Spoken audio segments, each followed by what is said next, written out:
Good morning, it's Terry at the Artisan Market.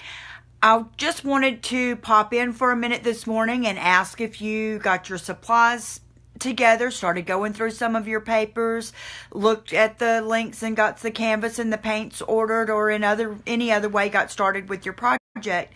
I wanted to give a quick tip this morning.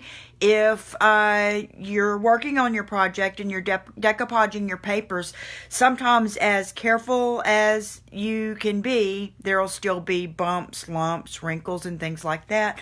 But I don't want you to be discouraged by that. It's easy to get discouraged by little things because sometimes we want our projects to be perfect. And when you're working on a mixed media project especially, you want it to be whimsical and you don't want it to be perfect. The imperfections are what make it so special. So I'm going to show you mine this morning, if I can figure out how to get the phone turned around there, and we will discuss a minute what the remedy is for that portion of it. Let me see if I can turn around. Okay. Oh, they want me to rotate my phone. Hopefully you can see it. Okay, this is this is my canvas from yesterday. Remember, I had the canvas that I picked up at Dollar General, 11 by 14. I tore up a bunch of scrapbook paper and napkins and things like that.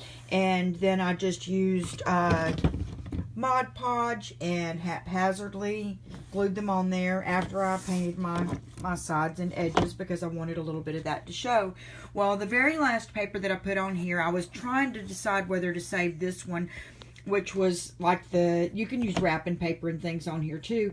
And this paper was scrapbook paper. It came in a book, or a stack of 10, and I thought about saving these little flowers to go around my mixed media girl's head because it is for my granddaughter. But then I decided I really needed to lighten up in here because I had so much of the teal that it was getting a little too dark.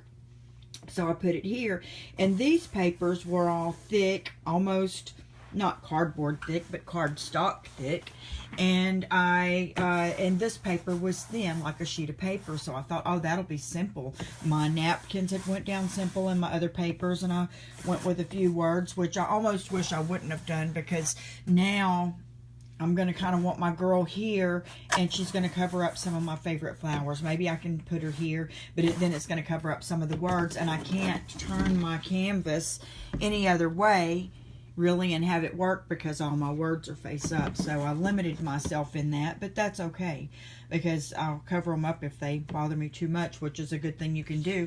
But what I wanted to mention this morning, this paper was kind of thin, and you can almost see, if I can get close enough, where I just went over it and over it and over it with the Mod Podge because I just wanted so terribly for it to be flat and smooth and to look good.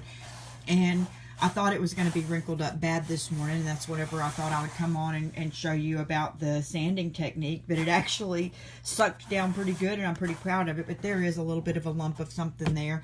So you can use whatever sandpaper you have. This is just an old one, probably a coarser grit than I need, but you know, we're learning to use what we have here, that you don't have to go out and buy things. Good morning, Candy.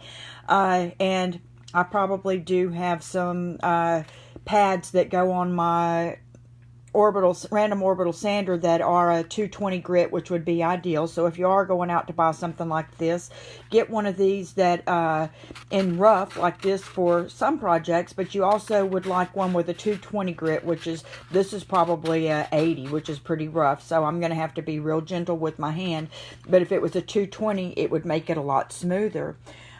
Thank you, Katie. This is for Jules' room. I'm actually going to put next Thursday, not this Thursday, but I'm going to give little tips all week. We're going to do a live paint along, and I hope that you can work on one too, but this one's going to be for Jules' room. I tried to use colors in the teals and the peaches or corals or whatever they call them so that it would look good in there. And then my mixed media girl is going to be my granddaughter Jewel. But back to what I came on here for this morning is, see if I can get close enough. There's a little bit of wrinkles here in the napkin, and the wrinkles are okay because it gives texture to it. But if you were to not have liked this very much, I'm just very, very lightly going over the whole thing because we're going to put paint and other things over a lot of this, and we're wanting it to kind of look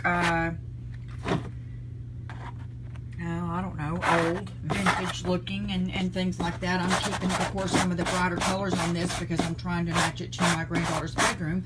But if you were to have used things like the book pages and these darker papers, if you were wanting to go with something vintage, if you used that on yours, then you could go even rougher. But we're gonna work on some of that with the paint as we progress with the project. But I just didn't want you up, you know, I get discouraged myself, so I know how that is when you want things to be perfect. But the perfection in this type of project is the imperfection.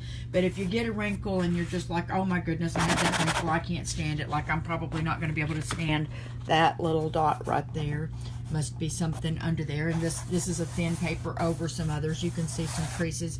But those are the things that are going to give this character, that are going to make it be the most special. But so you can get any kind of, just go and your husband's workshop, rip him off of a little piece of sandpaper of some sort. And when you're looking at sandpaper, the lower the number, the coarser it is, the stronger it is. And the higher the number, the softer it is. That makes a really smooth surface. We don't care if we have a really smooth surface, but we do want it to look a little bit aged. So go for a 220, at least a 120 if you're going to buy something. And these are like maybe $2 or something like that at Lowe's, but they have them at Walmart, and then you can use all the sides and things like that. Anyways, you're just going to lightly go over it to knock off some of the really bad areas if they're bothering you, like this one. I'll probably go all the way through on that one because it's bothering me. So try not to get OCD on it, and see how that's going to be lighter right there, and knock that down. That absolutely doesn't matter, because that's what makes this kind of project workable. And I hope to see you with the next tip. Like I said, these are the flowers that I'm going to cut out to go around my mixed media girl's head. It's going to be so cute, and I would love to see how far you've made in your progress on your portion of the project. Let me know if you've ordered your supplies yet, or if you've went and picked out a few things, if you found some bargains, what theme you're going to go with. Do you have a room you're going to put it in and you want to go with a color theme that matches there? That's what I'm trying to do here for Jules' room, which is teal and coral. Or are you going to go just with a vintage look, or do you want bright flowers? Are you going to go with daisies or butterflies or fireflies? Anything that you like, just tear those papers, napkins, wrapping paper, anything, magazine, things out of magazines, anything you like, glue them down haphazardly, and I promise it may look a little bit silly right now, but you're going to love it whenever you complete the project, and we're going to do this together. So I will see you tomorrow with another tip. Tomorrow what we're going to do, or what I'm going to do, is put the clear gesso over my sanded piece so that it'll be ready to take paint. So then as your supplies arrive and you get started on yours, you'll know which step to do to have your canvas totally prepared for the day that we put our mixed media girl or boy. You could do a mixed media boy if you wanted to, or a mixed media dog if you wanted to, I suppose, or cat. But anyway, we're going to just be preparing our surface all week, and I'm so excited to see yours. Post them down below or on any of the other pieces of this project, and I'll talk to you soon. Bye-bye.